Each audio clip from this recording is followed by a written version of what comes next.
నమస్తే.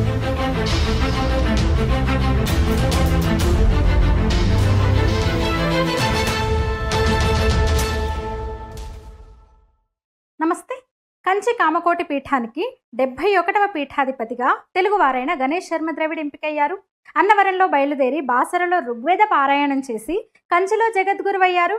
సత్యనారాయణుని అనుగ్రహం లేకుండా సత్య చంద్రశేఖరేంద్ర సరస్వతి అవ్వడం అసాధ్యం.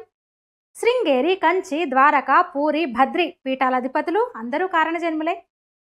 కంచి పీఠాధిపతి పేరైతే సాక్షాత్తు కంచి కామాక్షమ్మే జగద్గురువులకు చెబుతుంది అంటారు. అప్పుడు వారు తమ ఉత్తరాధికారుల్ని నియమిస్తారు. ఆ విధంగా ఈ తరంలో మన కళ్ళ ముందు జగద్గురు పీఠం అధిరోహించారు సత్య చంద్రశేఖరేంద్రుడు. ఆదిశంకరులు 4 పీఠాలే స్థాపించారని వాదించేవారు కూడా ఉన్నారు. వాళ్ళ లెక్క ప్రకారం శృంగేరి, ద్వారక, బద్రి, పూరి మఠాలు మాత్రమే ఆదిశంకరుల పరంపర. కానీ కంచి పీఠం కూడా ఇప్పుడు ఆదిశంకరుల భక్తులకు గొప్ప ఆధ్యాత్మిక కేంద్రం. కంచి పీఠం క్రీస్తు పూర్వం నుంచే పరంపరాగతంగా కొనసాగుతోంది. అందుకే ఇప్పటికీ 70 మంది పీఠాధిపతులు మూలాంనాయ సర్వజ్ఞ పీఠాన్ని అధిరోహించారు. సత్య చంద్రశేఖరేంద్ర సరస్వతి 71 వారు. కంచి పీఠం పరంపర మీద అనుమానాలు లేవనెత్తడం కుట్ర కూడా అనుకోవచ్చు. ఎందుకంటే 71 మంది పీఠాధిపతులు వేల ఏళ్లుగా భారతీయ వేద పరంపర కొనసాగించడం చాలా మందికి కంటగింపుగా ఉంటుంది.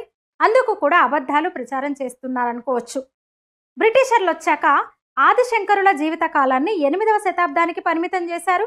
నిజానికి క్రీస్తు పూర్వమే, అంటే ప్రపంచంలో అసలు ఈ క్రిస్టియానిటీ, ఇస్లాం మతాలు లేనప్పుడే కైలాస శంకరుడు కాలడి శంకరుడై భరతభూమి మీద నడయాడారు. కంచి మఠం పరంపర అదే చెబుతోంది. కేరళలో మొదలై కేదార్ దాకా, కశ్మీర్లోని శారదా శక్తిపీఠం దాకా కాలడి శంకరుడు కాలి నడకన కొనసాగారు. ఆ తర్వాత దేశం నలుమూలల్లోనూ పీఠాలు స్థాపించారు.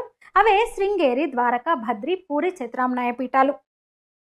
5వ పీఠంగా మూలాంనాయ సర్వజ్ఞ పీఠంగా కంచి కామకోటి పీఠాన్ని సురేశ్వరాచార్యుల నేతృత్వంలో ఆదిశంకరులు స్థాపించారని కంచి మఠం సంప్రదాయవాదన చెబుతోంది. అయితే కొందరు చరిత్రకారులు, హిందూ వ్యతిరేకులు, లెఫ్ట్ హిస్టారియన్స్ దీనిపై దుష్ప్రచారం కూడా చేస్తూ వచ్చారు. శృంగేరి పీఠానికి ప్రస్తుతం ఉన్న జగద్గురువులు ఉత్తరాధికారులు 36, 37వ వారు. కానీ కంచికి వచ్చేసరికి 70, 71వ పీఠాధిపతులు సారథ్యం వహిస్తున్నారు. ఇప్పుడు ఈ తేడాను చూపించి కంచి పీఠాన్ని తక్కువ చేసే కుట్రలు జరుగుతూ ఉన్నాయి. అయితే ఎలాంటి విమర్శలు వచ్చినా, ఎవరేమన్నా, కంచి పీఠానికి మాత్రం తమిళనాడు వ్యాప్తంగా, దేశవ్యాప్తంగా, ప్రపంచవ్యాప్తంగా కోట్లల్లో భక్తులు ఉన్నారు. ముఖ్యంగా 68వ పీఠాధిపతి చంద్రశేఖరేంద్ర సరస్వతి స్వామి నడిచే దేవుడిగా లోక ప్రసిద్ధులు. ఆయన మహిమలు, కఠోర సన్యాస దీక్ష గురించి ఎంత చెప్పుకున్నా తక్కువే. కంచి పీఠాధిపతిగా ఆయన 1907 నుంచి 1994 మధ్య కాలంలో దేశం మొత్తం కాలినడకన పలుమార్లు చుట్టొచ్చారు. ఆదిశంకరుల తర్వాత అలా వాహనం ఎక్కకుండా భారతదేశాన్ని పావనం చేసింది మహాస్వామి వారేనంటారు. అందుకే కంచి మఠ ప్రాశస్త్యం, వైభవం 68వ స్వామీజీ అయిన చంద్రశేఖరేంద్ర సరస్వతి కాలంలో ఇనుమడించింది. ఇప్పుడున్న సత్య చంద్రశేఖరేంద్ర సరస్వతి కంటే ముందు అనేక మంది చంద్రశేఖర పేరుతో కంచి పీఠాన్ని అధిరోహించారు. మరో ఆసక్తికరమైన విషయం ఏంటంటే, ప్రస్తుతం శృంగేరి ఉత్తరాధికారిగా ఉన్న విధుశేఖర భారతీ స్వామి పేరుకు అర్థం కూడా అదే. రాబోయే కాలంలో శృంగేరి, కంచి పీఠాలని, అంటే రెండింటిని కూడా చంద్రశేఖర అర్థం వచ్చే పేర్లతో ఉన్న వాళ్ళే ముందుకు నడపబోతున్నారన్నమాట. కంచి పీఠం తమిళనాడులో ఉండటం వల్ల అనేక ఒడిదుడుకులను ఎదుర్కొంది. కంచిలో స్థాపించినప్పటికీ 18వ శతాబ్దంలో అప్పటి రాజకీయ అనిశ్చితి, తీవ్రమైన యుద్ధాల వల్ల కుంభకోణం క్షేత్రానికి తరలించారు. అక్కడే సుదీర్ఘకాలం కొనసాగింది. తర్వాత తిరిగి కంచికి మఠాన్ని తరలించారు.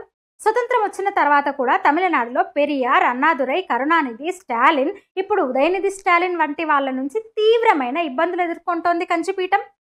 సనాతనాన్నే నిర్మూలిస్తానని శపథం చేసిన డిప్యూటీ సీఎం జూనియర్ స్టాలిన్ కళ్ల ముందే గవర్నర్ రవి సమక్షంలో 71వ పీఠాధిపతి సింహాసనాన్ని అధిష్ఠించడం శతాబ్దాలు, సహస్రాబ్దాల హిందూ పోరాటానికి సంకేతం. సత్య చంద్రశేఖరేంద్ర సరస్వతి గురువులు శంకర జయేంద్ర సరస్వతి, ఆయన గురువులు జయేంద్ర సరస్వతి. జయేంద్ర సరస్వతి స్వామి మఠాధిపతిగా ఉన్నప్పుడు ఏం జరిగిందో అందరికీ తెలుసు. దివంగత తమిళనాడు ముఖ్యమంత్రి జయలలిత చేసిన నిర్వాకం గురించి అందరికీ తెలుసు. పాస్టర్లను, ముల్లాలను చూసి సెక్యులర్ వణుకుతో గజగజలాడే మన నాయకులు, హిందూ పీఠాధిపతులు జగద్గురువుల మీద కక్ష సాధింపు చర్యలకు పాల్పడడం పరిపాటి. జయేంద్ర సరస్వతి, విజయేంద్ర సరస్వతుల్ని జయలలిత జైల్లో పెట్టించింది. చివరకు ఆ కేసు నుంచి కంచి స్వామి కడిగిన ముత్యంలా బయటకొచ్చారు. సెక్యులర్ ఉన్మాదంలో ఉన్న రాహుల్ గాంధీ ఇంతవరకు కంచి పీఠాన్ని దర్శించలేకపోవచ్చు కానీ 68వ పీఠాధిపతులు చంద్రశేఖరేంద్ర మహాస్వామి వారి దగ్గరికి నాటి ప్రధాని ఇందిర తరచూ వచ్చేవారు. సాష్టాంగ నమస్కారం చేసి ఆయన ఆశీర్వాదాలు తీసుకునేవాళ్ళు.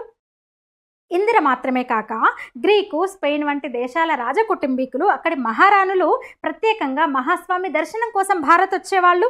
కాసేపు మఠంలో ఉండి ఆనంద పరవశులయ్యేవారు. కంచి పీఠాధిపతులు ఇప్పటి వరకు 71 మంది కాగా వారిలో మూక శంకరులు కూడా ఒకరు. ఆయన పుట్టుకతో మూగవారు. స్వామి నాలిక మీద అమ్మవారు తాను నమిలిన తాంబూల ప్రసాదం పెట్టగా ధారాపాతంగా 500 శ్లోకాలు చెప్పారు. అవే నేటికి మూక పంచశతి పేరుతో ప్రసిద్ధం. ఎన్నో మహిమలకు, శతాబ్దాల సనాతన పరంపరకు ఎన్ని ఒడిదుడుకులు వచ్చినా చెరగని చెదరని హిందూ స్థైర్యానికి కంచిపీఠం సజీవ సాక్ష్యం. జీవితంలో హిందువులందరూ ఒక్కసారైనా కంచి దర్శించాలి. కంచి కామాక్షి అంశతో వెలుగొందే జగద్గురువుల ఆశీర్వాదాలు తీసుకోవాలి. జై హింద్. ఈ వీడియో మీద మీ అభిప్రాయాలు తెలియచేయండి. లైక్ చేయండి, షేర్ చేయండి, ఛానల్ని సబ్స్క్రైబ్ చేయండి. ధన్యవాదాలు.